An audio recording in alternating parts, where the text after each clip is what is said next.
川崎です。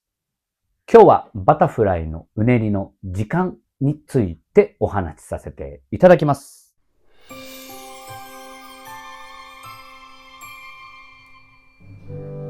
はい。ということでですね、冒頭にお話しさせていただきました通り、バタフライの体重移動とか体の使い方はご説明させていただきましたので、今日はうねりのその必要な時間についてお話しさせていただければと思っています。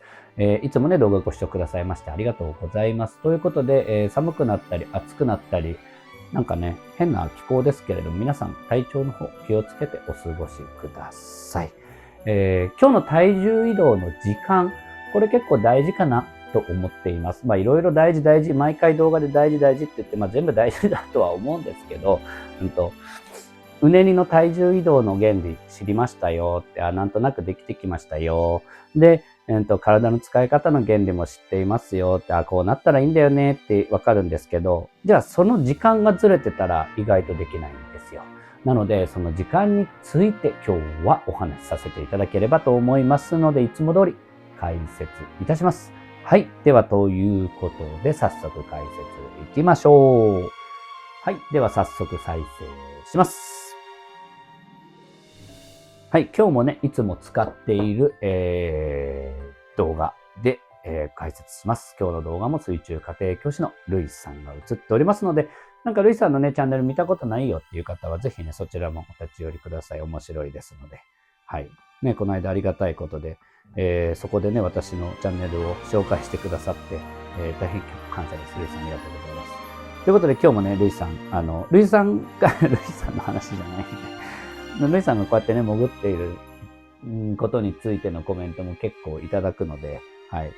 彼すごいですよね。ああやって体の中じゃないや、水の中でああいう姿勢をとるっていうのは、それも一つ、水泳においては重要なことだと思います。では、ちょっと重要なところでね、ストップして解説したいと思います。はい。で、本題に入りますと、僕が見た皆さんのバタフライ、皆さんって全員見てるわけじゃないですけど、僕が身近に見させていただいている方の感想で言うと、うねりの時間早いのかなと思います。早いってどういうことかっていうと、ゆっくり泳ぎたいんですよね。はい。ゆっくり泳ぎたいのに、うねり早いですよねっていうのが、まとめるとそういう感じになります。50キロで泳ぎたいんです、私はゆっくりと。例えばですよ、50キロで泳ぎたいんですと言っているのにもかかわらず、うねりの速度100キロだったりするんですね。そうすると、物っていうのはおかしくなりますよね。例えば、車、100キロで走っている。で、タイヤも100キロ用に回転するわけですよね。地面で動いてますけど。100キロで進んでいるのに、タイヤは50キロっていうことは絶対にないわけで、進むものとそれぞれの部品、素材は同じ速度で進むことが大事だと僕は思っているので、その点ね、皆さんスキルが別にないわけではなくって、おそらくその体重移動もわかるし、体の使い方もわかる、原理もわかってるんだけど、うまくいかない。もしかしたら今日の時間が問題かもしれないですので、解説しますね。はい。で、結論から言うと、潜る時間と上がる時間っていうのは、かける時間は違うんですよ。1、2とかじゃないんですよね。僕が言ってるのは、いつも言うのは、潜りにしっかり時間をかけて、パッと上がってあげるっていうのがポイントなので、皆さん多分、下にかける時間もう少し長くても良いのかなっていうのが僕の感想です。はい。なので、タイミングとしては、1、2、ね、今書きました。1、2で潜る。1、2、じわーっと体重乗せる。で、3でも向き変えちゃいましょう。1、2、3。ね。なので、1、2、2秒あるのと1秒あるのでちょっと違いますよね。で、4で書くっていうような考えでやってみてください。1、2、3、書くっていうようなリズムでやってあげると、実際私の泳ぎがそうなってるので、こういう泳ぎしたいよっていう方は、ぜひね、体重移動、体の使い方、プラスこの時間っていうのをちょっとやってあげると、うねりの効率上がるのではないかなと思いますので、ね、ぜひちょっとチャレンジしてみてください。はい。もう一回。じゃあその点踏まえて、ここでちょっとゆっくり動かしますね。1、2で体重乗せましょう。1、2で体重乗せて、3で向き変えて、4で変えていきましょうっていうのがやりやすいポイントかなと思うので、ビュッと1っていうこういううねりではなくて、1、2、3、1、2、3で書く。1、2、3、1じゃないですよ。で、そうするとさっき言ったみたいに50キロなのにうねりの速度は100キロっていうことになってきますので、ぜひそこ気をつけて、ちょっと普通の速度で動画再生しますね。はい、もう一回見てみましょう。そういうとこを踏まえて見てみると意外と違うかなと思います。いきますよ。1、2、3、4。1、2。結構ね、体重かけている時間が長いと思います、私は。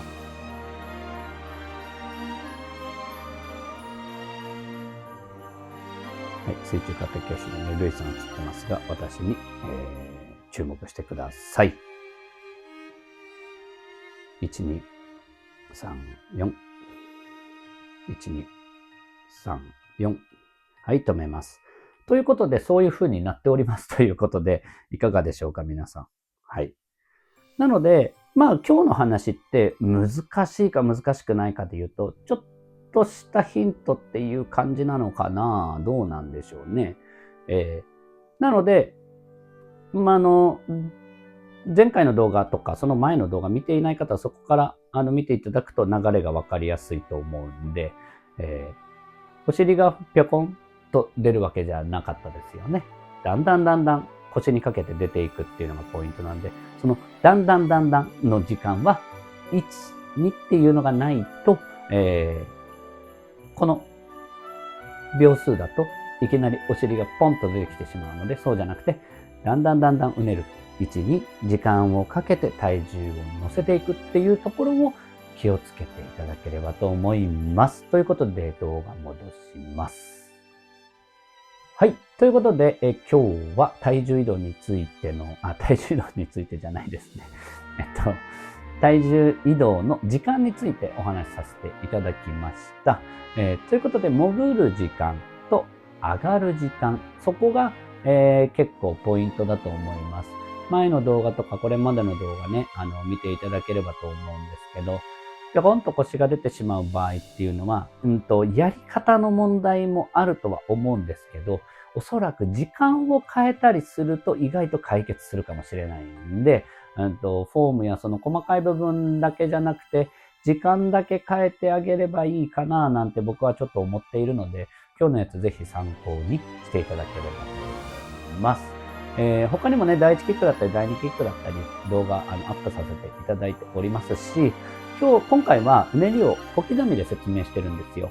で、まとめて全部説明した長い動画もあるので、なんか一気に見たい方はそっちでもいいと思うんですけど、なんかうねりの時間が気になるっていう方はこっちに入ってきていただいた方が見やすいかなと思います。はい。ということで今回の動画はこれで終わりにしますが、次回はそれのまとめとして、バタフライ20秒とかちょっとゆっくりめのはやったんで、ちょっと早めってどうなんでしょうね。